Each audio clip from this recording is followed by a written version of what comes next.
The next one, like I'm very excited because it's numbers, and I love numbers. So you guys can't see this, but and I guess also the folk in YouTube will be able to see, but no one else can. So oh well. I've actually done a little slideshow for both Sony and for Nintendo. So just going through the numbers, and I should say thanks to Daniel Ahmad from Nico Partners. He's a really, really good gaming analyst on Twitter, and he works at Nico Partners and then GameIndustry.biz for all the information.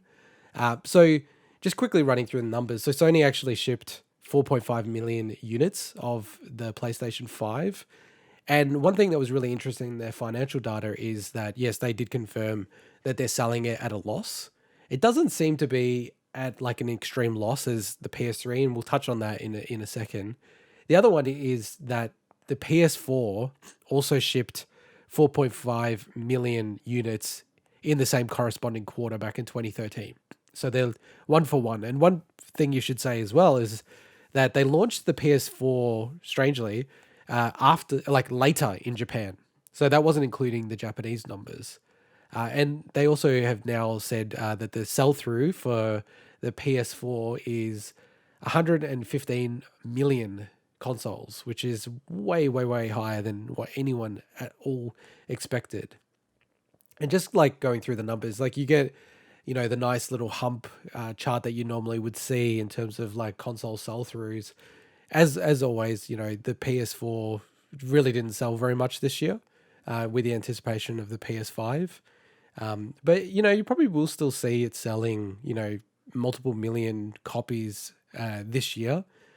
So you probably settle at maybe 120 mil if you're lucky for the PS4, which is pretty incredible numbers. But that also depends if they are actually going to be like producing it anymore. I know that they're still making the Slim.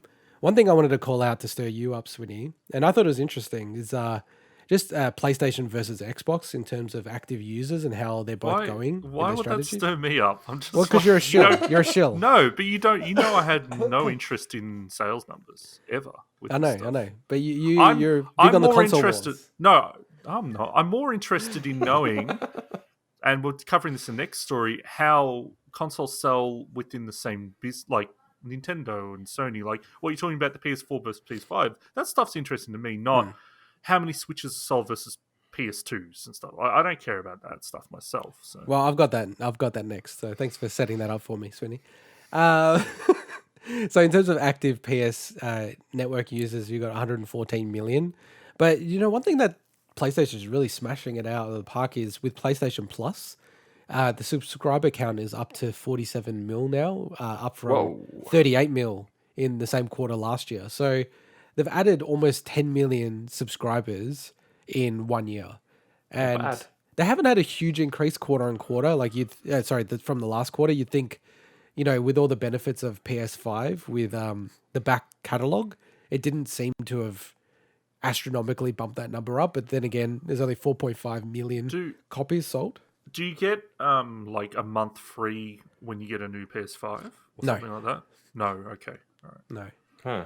All this talk of numbers though makes me think that you should go join Amazon and become their game producing director, head of whatever. Maybe.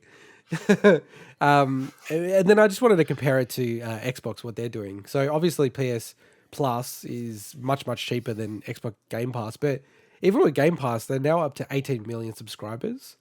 So Satya Nadella, the CEO of Microsoft, confirmed this in an earnings call recently.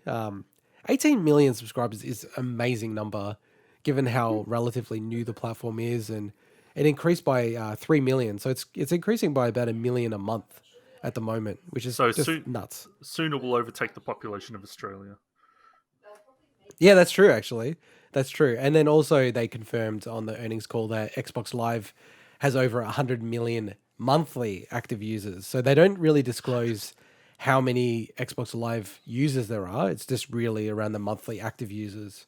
Nice. And then you could kind of like look at these numbers. It's interesting because PlayStation, they've got obviously the 47 million PlayStation Plus, which is well below what Xbox has from Xbox Live. But then, obviously with some of the price changes that Xbox were doing recently, they're really trying to push people into Game Pass, and it's really coming clear with the numbers.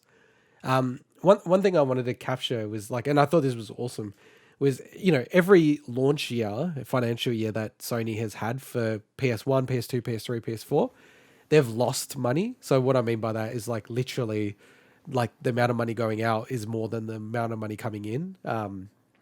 Revenue would have been through the roof with the new consoles, but with the PS3, it was almost devastating how much of a blow that was for the company. They didn't, like that division didn't make money for 5 years. Like they were losing money every single year. Whereas with this launch, they've actually set the record for the amount of money that they've actually made, Sony. So even though they're losing money every PS5 they're selling, so it's kind of crazy, but every dollar, just say they were losing just $1, they were losing 4.5 million.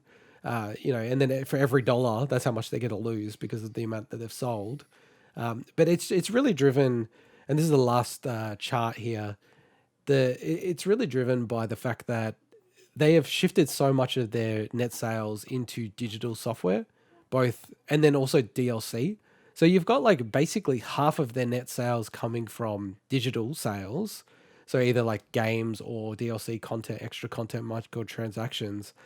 But then from a profitability perspective, that's through the roof, how profitable that segment is.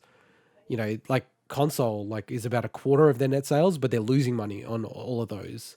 And then, for retail sales, it's now just 6% of their net sales. So they do not need GameStop. They do not need EB Games. They've really broken through needing those companies. And then I think it also gives you a bit of an insight as to why they've set up their own distribution model to distribute the actual hardware. Like in the US, you definitely can buy a PlayStation 5 through Sony directly.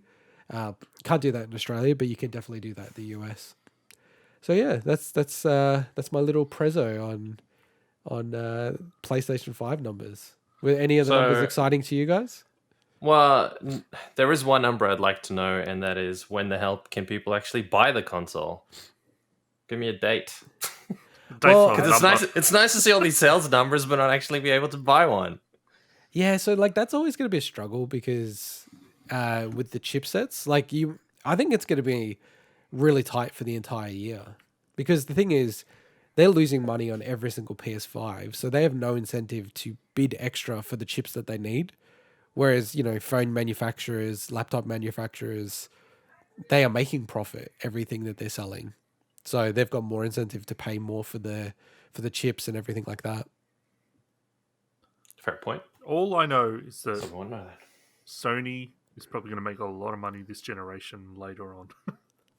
Well, yeah, like once that install base is there, and with their strong first party, franchises and stuff, I reckon they're in a really good position right now. Oh, they're killing it. Like, both of the consoles are supply constraint at the moment. So people who are comparing numbers, for instance, with the UK in the last 3 months have had a different console leader each month. So Switch sold the most 1 month, PS5 sold the most 1 month, and then Xbox Series X sold the most in 1 month. But that's really more about supply than demand at all. It sounds like it, yeah. But given that all their money is getting driven from digital now, Sony, it also shows, and in retrospect, it's very strange that they pushed their line so hard that they believe in generations. It's really like they just want people on their platform, and they don't really care if it's PS4 or not. What were you about to say, Mike? No, I was just going to say it's interesting from a market share perspective that it's such a massive market that effectively you could simplistically bucket it to Nintendo, Sony, Microsoft, and PC platform. And you're trying to get people within that market to go buy your particular product. And the reality, though, is it's such a massive market that even being number 3 within that market, you can still make a shit ton of money out of it. So, because there's really like competition in some ways from that perspective, unless I'm totally missing something. It's fierce within that, but there's not that many competitors, really. You don't have like 50 different console makers out there. No. So it's an interesting market to be competing in. It's much harder to break down the numbers for Microsoft because they're such a large company. The Xbox division, they basically don't legally have to disclose that much because it doesn't really make up much of their profit. But it does seem very clear to everyone that they make more money per person than Nintendo and Sony with their services and how they package things up. Like, so they have a more sustainable model that they don't need as many actual like consoles sold to be able to make as much money as say Sony or a Nintendo. So it's kind of an interesting model. And then So also, obviously their running costs, if you could call it that, must be lower. And I'm assuming also when Sony started their entire PSN, they would have had to build that infrastructure effectively from scratch, right? Whereas Microsoft would have had years of experience, technology that was already there to be used. Well, they setting already it up probably would have been cheaper. They'd already built that on the original Xbox, so they already had exactly a framework to. They had the framework expand for to it, 360. So by now, obviously, it would be way more efficient in that sense. Talking about making a lot of money, how's Nintendo going? yes, let's get into the Nintendo Tell us how numbers.